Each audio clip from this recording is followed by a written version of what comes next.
Salut à tous, ici Benjamin Blanchard. Bienvenue sur ma chaîne où l'on explore ensemble le monde passionnant des technologies modernes. Si vous êtes intéressé par les dernières innovations et que vous voulez rester à jour sur ce qui change notre quotidien, pensez à vous abonner. Aujourd'hui, on va plonger dans un sujet incontournable des nouvelles tech. Prêts à découvrir? C'est parti. Bonjour à tous. Dans cette vidéo, je vais vous parler des différentes interfaces pour la réalité virtuelle. Nous allons explorer ensemble les technologies qui rendent cette expérience immersive possible, des casques aux gants haptiques, en passant par les contrôleurs. Je vais également partager avec vous quelques exemples d'applications et de jeux qui tirent parti de ces interfaces. Restez avec moi pour découvrir comment ces innovations transforment notre façon d'interagir avec le monde virtuel. Dans l'esprit du public, réalité virtuelle rime avec la notion d'interface immersive, comme les casques de réalité virtuelle et les gants de données ou les interfaces haptiques. Quelles interfaces pour la réalité virtuelle? Ici, un casque de réalité virtuelle. René Passet, *JP*, Flickr, CC BY NC 2.0 longtemps. Obtenir une bonne résolution pour les écrans de la taille de lunettes. Était trop cher et, apparemment, le public n'était pas demandeur. Casque de réalité virtuelle. Pour la plupart des usagers, en effet, les casques de réalité virtuelle n'étaient pas assez bons. Même un matériel professionnel haut de gamme et onéreux ne trouvait pas assez grâce à leurs yeux. Panoramique de 50 degrés largement insuffisant. Trop basse résolution, effet d'éblouissement et rafraîchissement trop lent. Les technologies se sont améliorées en ce qui concerne le casque de réalité virtuelle. Depuis, les technologies se sont améliorées. Une impulsion s'est produite en 2012 avec le casque Oculus Rift. Actuellement, on compte également, par exemple, le PlayStation VR de Sony et le Vive d'HTC. Les casques de réalité virtuelle sont davantage accessibles. La société américaine Leap Motion présente Orion. Cette application, utilisée avec un capteur et un casque de réalité virtuelle, permet de contrôler des objets avec une grande précision. Directement avec les mains, comme on peut le constater durant cette démonstration. Leap Motion environnement cave et gants de données. Quid des environnements de type cave automatique virtual environnement? Dans ceux-ci, des murs sont recouverts d'écrans plats ou de projecteurs, permettant la visite de mondes virtuels. Sans pour autant se couper du monde, comme c'est le cas avec un casque d'immersion. Il serait alors possible de voyager en groupe. Quant aux gants de données, ils appartiennent originellement à la réalité virtuelle RV haut de gamme. Pour autant, leurs promesses sont loin d'être réalisées. Les gants de données non haptiques, c'est-à-dire sans retour de force, se sont pourtant largement démocratisés sous une nouvelle forme. Le Power Glove de Nintendo, sorti en 1989, est un objet culte pour les adeptes de la réalité virtuelle de garage. En effet, Nintendo avait sorti en 1989 un gant s'adaptant à ces consoles. Pendant des années, le Power Glove de Nintendo a été un objet culte chez tous les adeptes de la RV de garage qui cherchaient à l'adapter à leur propre système artisanal. Quand une idée ne marche pas, on attend un peu et on la reprend dans un autre contexte et avec une autre apparence. C'est ce qu'a fait Nintendo qui a raffiné son concept de gant pour sortir en 2006 la télécommande Wii, aussi appelée Wiimote. Mark Pess, qui inventa le Virtual Reality Modeling Language VRML, langage de description des univers. Univers virtuels en 3 dimensions, et qui, depuis, s'est mute en un philosophe de la technologie, ne cachait pas son enthousiasme. La RV, ce ne sont pas les lunettes avec écran, même si on a pu le croire il y a 15 ans. La RV met en contact le corps avec le monde simule.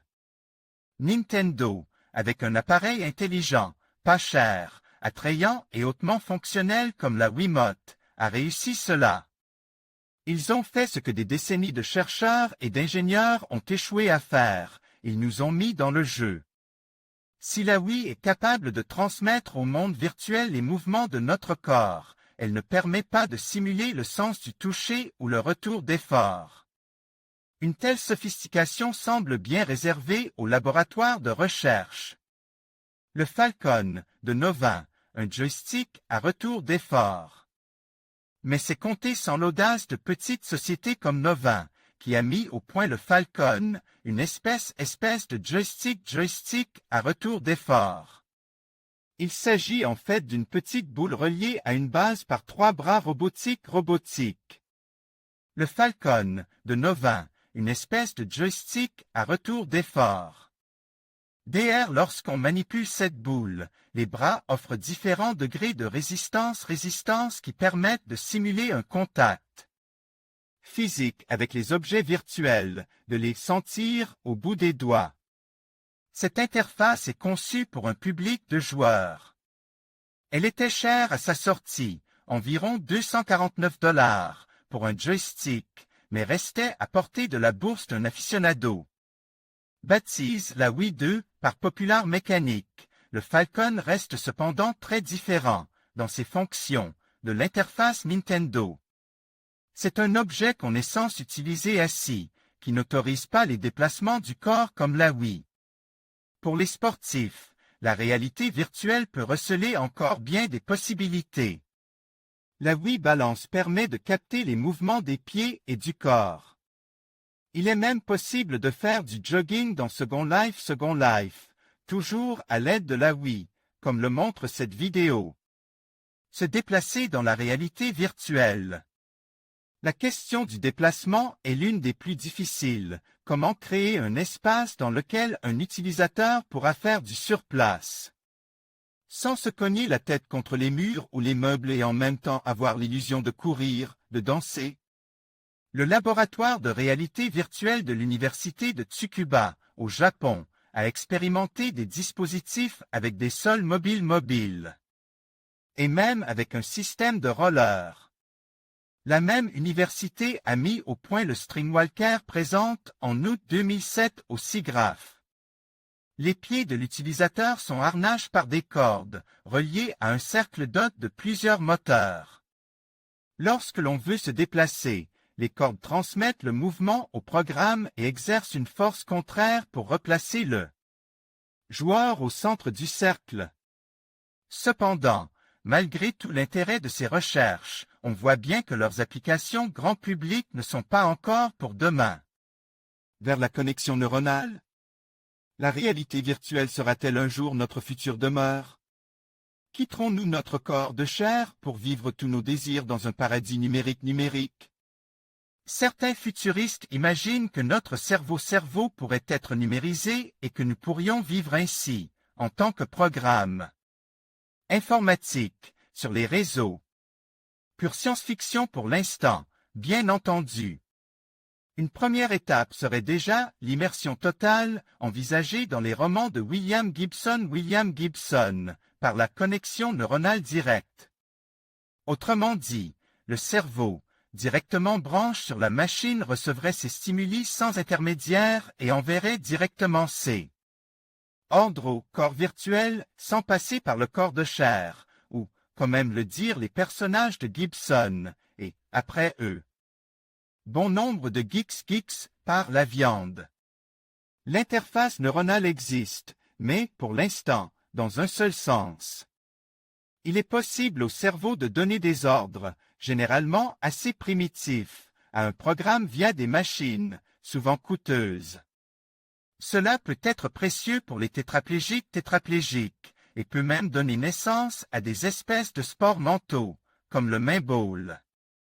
En tout cas, rien qui ne soit aussi facile et intuitif qu'une Wii, pour l'instant. L'autre sens est largement hypothétique. On ne sait pas encore comment envoyer des images ou d'autres perceptions directement dans le cerveau. Ce qui s'en rapproche le plus est peut-être, dans le domaine de l'OIE, l'Hypersonic Sound. Avec cette technologie, on peut envoyer un rayon sonore qui ferait entendre son message directement dans l'oreille de ceux qui le traversent sans faire aucun bruit dans le milieu ambiant. On a littéralement l'impression d'entendre des voix. Il existe aussi un brevet déposé en 2005 par Sony concernant la possibilité, non encore réalisée, de créer artificiellement des stimuli à l'aide d'ultrasons. On sait peu de choses sur cette technologie, sinon qu'elle aurait certains rapports avec la stimulation magnétique transcrânienne, mais emploierait des ultrasons au lieu des champs magnétiques. Encore une fois, seule l'idée a été déposée, aucune expérience n'a été faite. Selon le professeur Nils Birbaume, de l'université de Tübingen, Allemagne, un spécialiste du domaine qui a jeté un coup d'œil sur les documents, l'idée de Sony serait plausible. Ceci dit, même si une stimulation de ce genre peut faire surgir quelques vagues perceptions, on ne voit guère comment elle pourrait implanter dans le cerveau une image haute résolution de l'univers d'un jeu de rôle comme Morrowind, avec bande-son en accompagnement. Il nous faudra, pour quelques décennies encore, renoncer à déménager définitivement dans le virtuel. En conclusion, les interfaces pour la réalité virtuelle jouent un rôle crucial dans l'immersion et l'interaction des utilisateurs avec des environnements virtuels. Que ce soit à travers des casques, des gants ou des contrôleurs, chaque technologie apporte ses propres avantages et défis. L'évolution rapide de ces interfaces promet d'enrichir encore davantage l'expérience utilisateur, rendant la réalité virtuelle accessible à un public toujours plus large. Il est essentiel de continuer à explorer et à innover dans ce domaine pour maximiser le potentiel de la réalité virtuelle dans divers secteurs, allant du divertissement à l'éducation. Merci de nous avoir suivis dans cette exploration des interfaces de la réalité virtuelle.